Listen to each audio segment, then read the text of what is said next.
ಯಾವುದೇ ರಾಸಾಯನಿಕ ಗೊಬ್ಬರವನ್ನು ಹಾಕದೆ ಗಿಡಗಳನ್ನು ಬೆಳೆಸುವ ರೀತಿಯಿಂದ ಹೇಗೆ ನೀವು ನೋಡಬೇಕಂತಂದರೆ, ಇದು ಗೇರ್ ಸಸಿ. ಯಾವುದೇ ರೀತಿಯ ರಾಸಾಯನಿಕ ಗೊಬ್ಬರ ಬಳಸದೆ ನೆಟ್ಟಂಥ ಗಿಡ.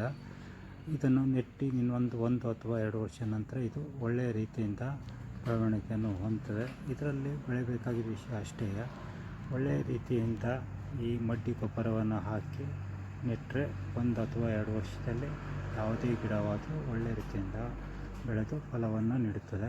ಇದರಿಂದ ಯಾವುದೇ ರೀತಿಯ ರಾಸಾಯನಿಕ ಗೊಬ್ಬರವನ್ನು ಬಳಸೋದನ್ನು ಕಡಿಮೆ ಮಾಡಬಹುದು ಮತ್ತು ಭೂಮಿಯ ಫಲವತ್ತತೆಯೂ ಹೆಚ್ಚಿನ ರೀತಿಯಿಂದ ಮುಂದುವರಿಸಲಿಕ್ಕೆ ಇದೊಂದು ಒಳ್ಳೆಯ ರೀತಿಯಿಂದ ಆದಂಥ ಪದ್ಧತಿ. ಇದರಲ್ಲಿ ಹೆಚ್ಚಾಗಿ ಈ ಜೂನ್, ಜುಲೈ ಈ ಮಳೆ ಮುಗಿದ ನಂತರ ದಿನಗಳಲ್ಲಿ ಈ ರೀತಿಯ ಗಿಡಗಳನ್ನು ನೆಟ್ಟಿರುವುದರಿಂದ ನಿಮಗೆ ನೀರು ಹಾಕುವ ನೀರಿನ ಸಮಸ್ಯೆಯು ಕಡಿಮೆಯಾಗಿ ಮುಂದಿನ ದಿನಗಳಲ್ಲಿ ಒಳ್ಳೆಯ ರೀತಿಯಿಂದ ಇಳುವರಿಯನ್ನು ಪಡೆಯಬಹುದು. ಈ ಭೂಮಿಯ ಫಲವತ್ತತೆ ಎಷ್ಟೊಂದು ರೀತಿಯಿಂದ ಹೆಚ್ಚಿಸಬೇಕಂದ್ರೆ ಯಾವುದೇ ರಾಸಾಯನಿಕ ಗೊಬ್ಬರವನ್ನು ಬಳಸ್ಕೊಡೋದು ಮತ್ತು ನೀವು ಇದನ್ನು ಈ ಗುಂಡಿಯನ್ನು ತೋಡುವಾಗ ನಿಮಗೆ ಎರೆಹುಳುಗಳಾಗಲಿ ಇನ್ನಿತರ ಹುಳುಗಳು ನೀವು ಆ ಮಣ್ಣಿನಲ್ಲಿ ಕಂಡು ಬಂದರೆ ಆಗ ಫಲವತ್ತತೆಯಿಂದ ಕೂಡಿದೆ ಅಂತೇಳಿ ನೀವು ಅಂದ್ಕೊಳ್ಬೋದು.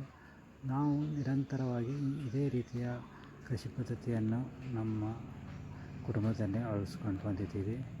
ನಾವು ವೃತ್ತಿಯಲ್ಲಿ ವಕೀಲರಾಗಿದ್ದರೂ ಕೂಡ ಈ ಬಿಡುವಿನ ಟೈಮಲ್ಲಿ ಮಾತ್ರ ಈ ಕೃಷಿ ಕೆಲಸವನ್ನು ಮಾಡುವಂಥ ಒಂದು ಹವ್ಯಾಸವನ್ನು ಮನೆಯಲ್ಲಿ ನಾವೆಲ್ಲರೂ ಹೊಂದ್ಕೊಂಡಿದ್ದರಿಂದ ಈ ರೀತಿ ಆಗಿರುತ್ತಾ ನಮ್ಮ ಸಮಯದ ಒಂದು ಬಿಡುವು ಮಾಡಿಕೊಂಡು ಈ ರೀತಿ ಒಂದು ಕೃಷಿ ಕೆಲಸದಲ್ಲಿ ತೊಡ್ಕೊಳ್ತೀವಿ.